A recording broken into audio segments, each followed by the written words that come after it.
Saludos amigos, mi nombre es Víctor Jiménez de Ahora USA. En esta semana estaremos analizando y dando nuestras opiniones acerca de los primeros 2 meses de la presidencia de Donald Trump, y también en nuestro segmento de reportaje nos enfocaremos en lo que tiene que ver con la importancia de registrarse para votar aquí en los Estados Unidos. Continuamos en breve con el contenido de nuestro programa.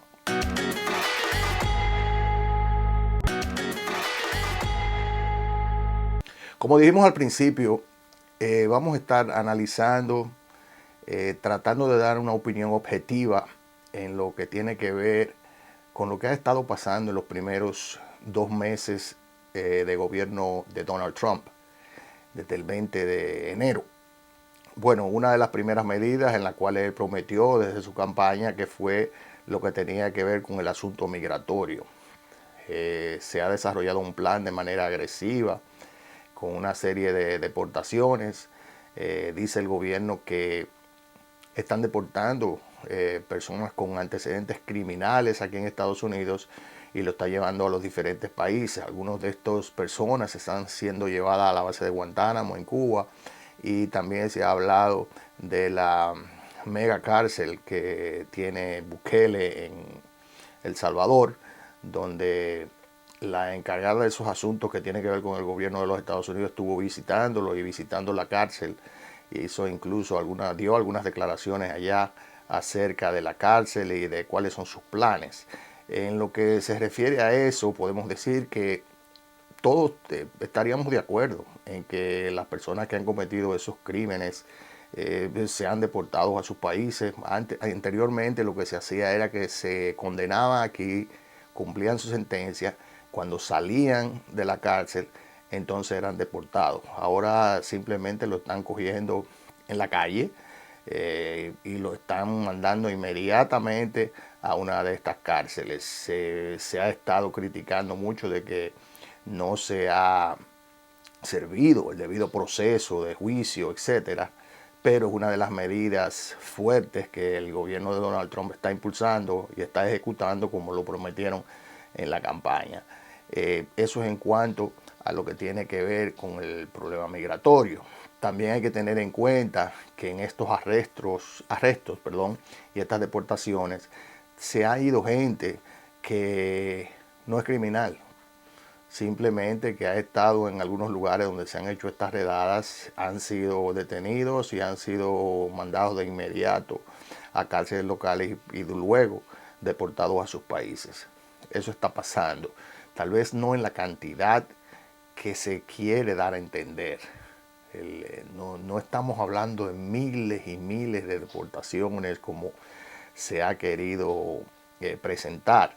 El problema con esto es que hay mucha desinformación, hay muchas arbitrariedades en muchos de los casos, y es una de las cosas que nosotros criticamos. El hecho de que se deporten aquellos que han cometido delitos graves aquí en Estados Unidos lo entendemos y hasta lo apoyamos, pero también hay que tener en cuenta que hay muchos latinos, vamos a hablar específicamente de los latinos, de los hispanos, que trabajan en este país, han llevado vidas ordenadas, cumpliendo con el orden y la ley. Entonces, ¿por qué deportarlos a ellos también? Lo que hemos criticado en todo esto es que estas deportaciones y esta ejecución de este plan de Trump parece no ser un plan, es simplemente el impulso que viene de una promesa de campaña, pero no parece que hay un plan detrás de todo esto, de cómo depurar a estas personas, de deportar a quienes sí lo merecen, si hay un plan para regularizar a algunos indocumentados que pueden mostrar que tienen su trabajo, que han estado pagando impuestos, etcétera. Es decir, no se ha visto hasta ahora un plan en ese sentido. Por eso decimos, no es un plan, es simplemente una ejecución de una promesa de campaña que se le ha dado con mucha fuerza. Eso en cuanto a lo que tiene que ver con el problema migratorio. El otro problema, vamos a llamarlo así, en lo concerniente a la economía. Donald Trump prometió en su campaña varias veces que el día primero de su mandato, al otro día, la inflación iba a bajar, los precios de los artículos de primera necesidad iban a bajar, y todos sabemos que eso es simplemente retórica, que eso no era posible y que no es posible. La gente se ha sorprendido porque no ha pasado. Eso no es una varita mágica, es un proceso económico que tiene muchas vertientes y también hay muchos factores que influyen en por qué los artículos están caros. Todo se ha querido entonces impulsar y tratar de decir que con el asunto de las tarifas que se quieren imponer a Canadá, México, China, etcétera, eso va a solucionar el problema económico de los Estados Unidos, y así no es. Los mejores economistas reconocidos de las diferentes universidades de los Estados Unidos, especialistas en la materia, dicen que el asunto de la tarifa no trabaja, mucho menos en las condiciones en las que se están haciendo. Pero en el caso de la economía sucede lo mismo que con el asunto de migración. Se está tratando de una promesa de campaña de poner contentos y seguir poniendo contentos a una serie de gente que apoyó a Donald Trump durante la campaña, que creen eso, pero como mismo pasa con el asunto migratorio, no se ve un plan claro de qué se va a hacer para mejorar la economía de los Estados Unidos. Es decir, a su casa, al ciudadano simple. Lo que sí hemos estado viendo es que la mayor parte de estas medidas que se han tomado hasta este momento van a beneficiar un sector que siempre ha sido beneficiado, que es el de los millonarios, los multimillonarios, con esas empresas que tienen servicios que ahora, de manera muy particular, están haciendo negocios con los Estados Unidos a nivel de gobierno. Se ve mucha situación que tiene que ver con conflicto de intereses. Hay mucha gente que está en el gobierno, pero que también tiene intereses personales de sus negocios personales, como es el caso de Elon Musk, que considero que es una persona muy peligrosa para los poderes que se le han dado. Es decir, nosotros no tenemos cómo controlar lo que él haga con esa información que se ha puesto a sus manos. Este señor tiene acceso a la información de todo el mundo aquí en Estados Unidos. Y recuerden, no es alguien que fue electo, es alguien que fue puesto ahí por Donald Trump. Y está haciendo un escándalo grandísimo con la oficina esta de DOGE, que es la oficina que tiene que ver con la eficiencia gubernamental, con lo que estamos de acuerdo en cierto modo. Sabemos que hay mucho dispendio en muchas de las instituciones del Estado, donde hay empleados que no hacen su trabajo, que simplemente van y cobran un salario, pero que no tienen ningún tipo de productividad. Nosotros entendemos que en ese caso esa persona no debe estar ahí. Pero hay otros que sí tienen productividad en su trabajo, que han sido afectados por los despidos masivos en muchas de estas instituciones. Como les dije antes, no hay un plan, al menos no se ve, no lo conocemos, no sabemos de qué se trata, si lo tienen, pero todo parece indicar que no, porque todo está como un barco a la deriva. Con el asunto del Ministerio de Educación, estamos hablando que se le va a pasar a los estados el manejo de lo que tiene que ver con la educación.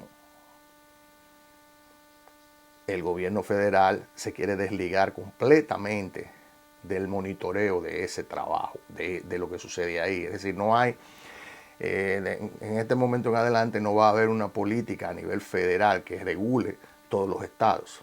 Simplemente se está tratando de pasarle a los estados la administración, el desarrollo, y que ellos decidan lo que quieren hacer con los presupuestos que tienen a nivel estatal para la educación.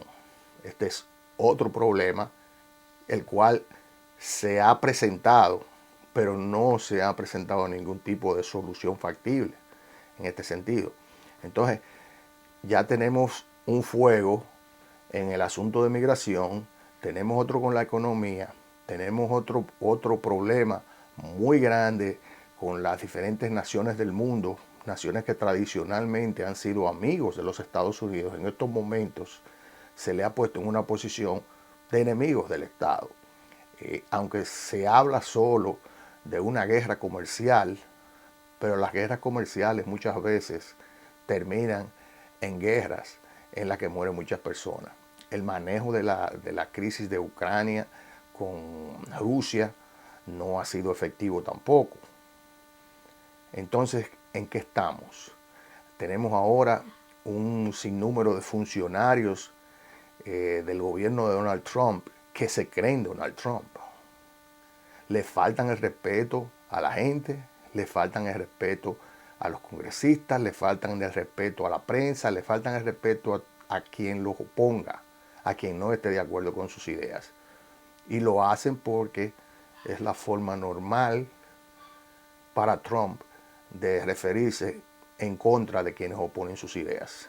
Entonces, esto indiscutiblemente va a crear un problema mayor. Estamos viendo que Donald Trump está tratando de ver, él está probando a ver qué tan lejos él se puede ir, qué tan lejos él puede utilizar ese poder que le da la presidencia de los Estados Unidos. Y en muchísimos casos hemos visto que se ha ido un poco más allá de lo que se debe. E incluso se han abierto casos en muchas de las medidas con las diferentes cortes de los Estados Unidos a nivel federal. Y él prácticamente se ha presentado en desacato en muchas de estos casos, ya que políticas que él ha ejecutado por medio de decretos, las cortes la han parado, pero ellos siguen hacia adelante. Entonces no se ve que hay ningún tipo de consecuencia. Y en todo esto, el Partido Republicano sigue a Trump al dedillo. Todo lo que Trump hace y dice, ellos no solo se convierten en defensores, sino también que lo impulsan, y lo impulsan de la manera que lo hace Donald Trump, que es faltándole respeto a todo el que se le opone, o dándole seguimiento, metiéndole todo tipo de presiones. Entonces así indiscutiblemente que las cosas no van a funcionar. Esperemos en Dios, que es quien todo lo puede, que en el futuro podamos tener la tranquilidad y que cuando uno enciende esa computadora en la mañana, como nos pasa a nosotros, uno la enciende pensando, ¿qué voy a ver hoy? ¿Con qué me salieron hoy? Entonces, este es un país que no puede vivir en esa incertidumbre. Eso para la productividad, crea un nivel de estrés muy grande en los ciudadanos. Y claro, somos una democracia. Donald Trump fue elegido por la mayoría, aunque ahora mucha de la gente que lo eligió no está de acuerdo en la forma que él ha ejecutado muchas políticas que ellos aprobaban. Lo que pasa es que la retórica que se utilizó durante la campaña era muy atractiva para mucha gente, pero a nadie le dijeron que en la ejecución de esas medidas tú ibas a estar afectado o tus intereses iban a estar afectados. Entonces ahora lo están viendo. Lo están viendo. Hay mucha gente que dice que se arrepiente de haber votado por Donald Trump después que lo defendió muchísimo. Por ejemplo, miren lo que ha estado pasando en el estado de la Florida. Un estado que lo apoyó y siempre lo ha apoyado, sobre todo los latinos, los cubanoamericanos, los puertorriqueños, los dominicanos, los venezolanos, todos apoyaron en su mayoría a Donald Trump. Los números están ahí. Sin embargo, estas comunidades han sido las más golpeadas por las medidas de Donald Trump. Entonces, ¿qué hacemos? Votamos por él, como dicen muchos. Entonces, ahora no nos gustan las medidas porque afectan nuestros intereses, pero eso no lo vimos. ¿Por qué? Porque solo estábamos viendo los titulares, solo estábamos viendo lo que estaba escrito en letra grande. Nunca nos fijamos en lo que está en las letras pequeñitas, como pasa en los contratos. Y en este caso de Donald Trump, ni eso, porque no tenían las letras pequeñitas, solamente se usaban los titulares, que eran muy atractivos a nivel mercadológico. Entonces, por eso, mucha gente se volcó a votar por Donald Trump. No entendemos, y lo he dicho en ocasiones anteriores, cómo muchos de nosotros, no es mi caso, pero muchos de nosotros, me refiero a nosotros como hispanos, votamos en mayoría a favor de Donald Trump. Y muchos lo hicieron apoyando la política migratoria que él proponía. Una cosa irónica, porque en el caso de República Dominicana, por ejemplo, un gran porcentaje de los dominicanos que hoy son ciudadanos americanos con derecho a votar vinieron en circunstancias ilegales o estuvieron en algún momento estatus ilegal en este país.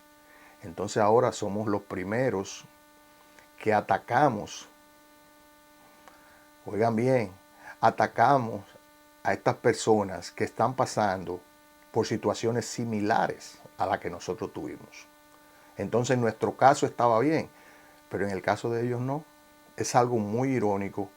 Por eso es que una de las razones que yo digo que no entiendo cómo es posible que un latino hispanoparlante haya votado por Trump por la cuestión que tiene que ver con migración. Por lo económico lo entiendo, porque todo el mundo decía que la economía iba a variar, que iba a mejorar con Trump. Eso fue lo que se nos vendió y eso fue lo que la mayoría compró. Pero ¿qué está pasando ahora? Entonces esto debe servirnos de lección de que cuando nosotros estemos a punto de ejercer nuestro derecho al voto, nosotros lo hagamos de una manera inteligente, olvidándonos de fanatismo, olvidándonos del rubio, del ojo azules, del que habla como nosotros queremos oírlo, porque se parece tal vez a muchos dictadores, a muchos políticos de lo de nosotros, en cierto modo. Es decir, tenemos que ser un poco más inteligentes. Tenemos que hacer nuestra tarea de averiguar por quién vamos a votar. Espero que muchos amigos que tengo no se me ofendan con estos comentarios, porque tengo muchos amigos que simpatizan con Trump. En su momento yo simpaticé por algunas de las medidas de Trump, pero en el proceso me di cuenta de que no había nada más que una retórica que mercadológicamente funciona, y funcionó porque él ganó las elecciones. Y ahora es el presidente de todos nosotros y tenemos que acogernos a sus medidas, acogernos a los planes, vamos a decirlo entre comillas, y a todas las ideas que él quiere impulsar. Pero lo que sí estamos seguros es que dentro de los planes de Donald Trump no estamos nosotros. No estamos nosotros. Dentro de los planes de Donald Trump no estamos nosotros. Dentro de los planes de Donald Trump están sus amigos millonarios, con las empresas grandes, con las empresas que van a hacer los grandes negocios en los Estados Unidos. Olvídense de que van a traer trabajo. Al final se va a hacer lo que a ese grupo le convenga.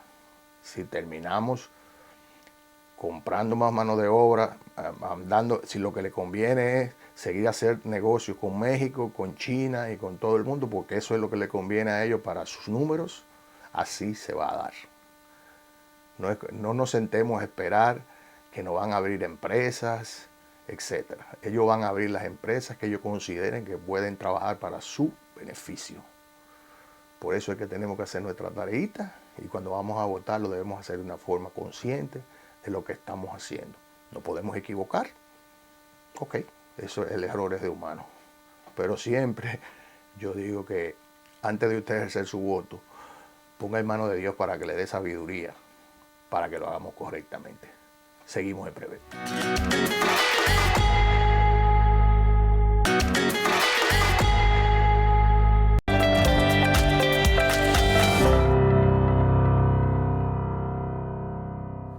Bueno, en nuestro segmento de reportaje de hoy queremos hablar de algo muy importante.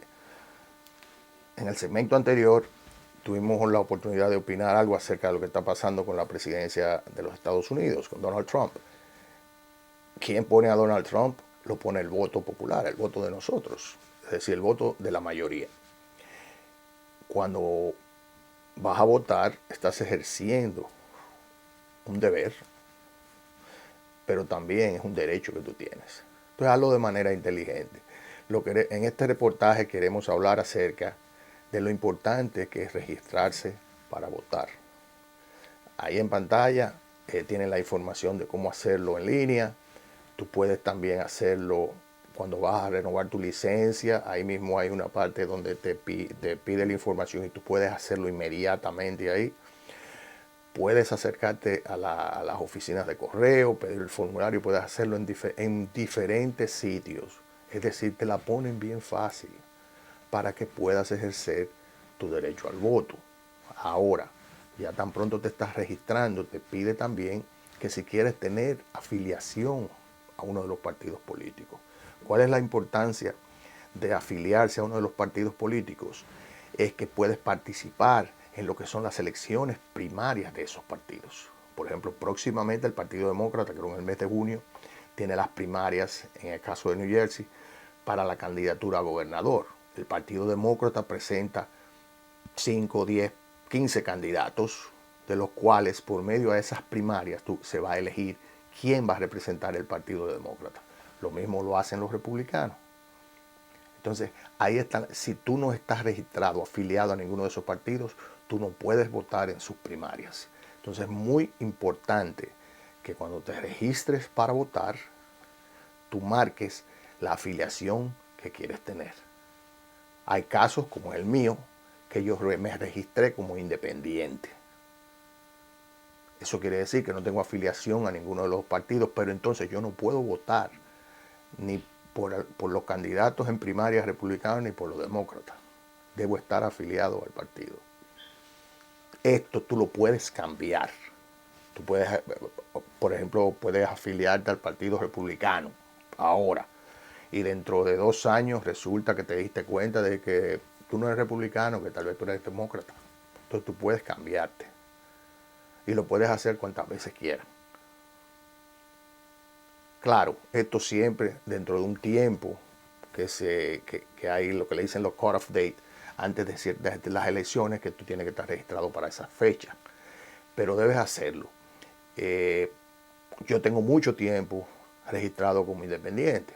Ahora yo hice mi cambio y me registro con el Partido Demócrata por simpatía que tengo con algunos participantes en las elecciones que ahora están en el Partido Demócrata, es decir, que son del Partido Demócrata. Yo regularmente no voto por partido, yo voto por propuestas.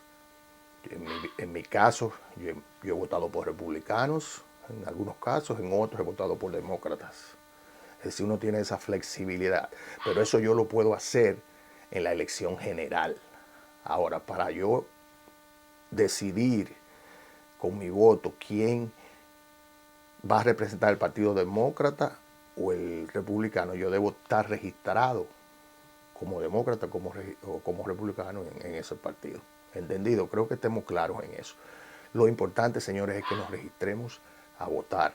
Hay otras elecciones también en las cuales nosotros ignoramos muchísimo y son muy importantes, que son las elecciones de los Board of Education, en los comités de educación de aquí de los Estados Unidos, donde van tus hijos a las escuelas. Tú tienes derecho a votar por quienes manejan esos presupuestos, por quienes manejan esos currículums de esas escuelas.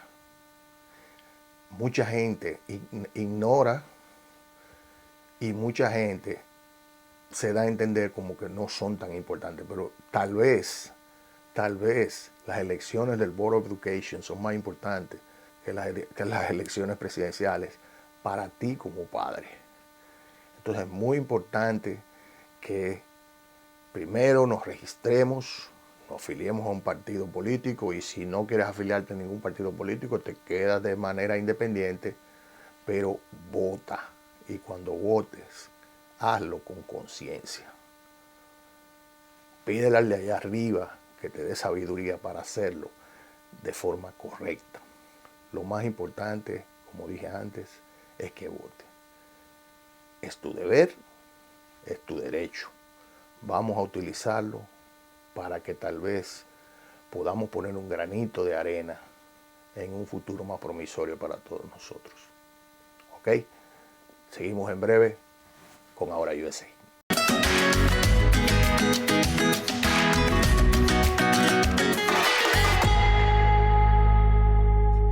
Al final del programa quiero darle las gracias primero a Dios por darnos la salud, por tenernos aquí frente a todos ustedes. También quiero darles gracias a todos los amigos que nos escriben y que nos llaman para sugerirnos temas, etcétera. Hay muchas entrevistas que tenemos programadas que van a ver en los futuros programas.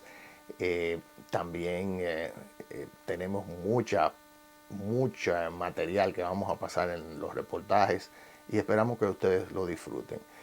Y nos vemos la próxima semana en Ahora USA. ¿Cuántos han sido bautizados por el fuego del Espíritu Santo?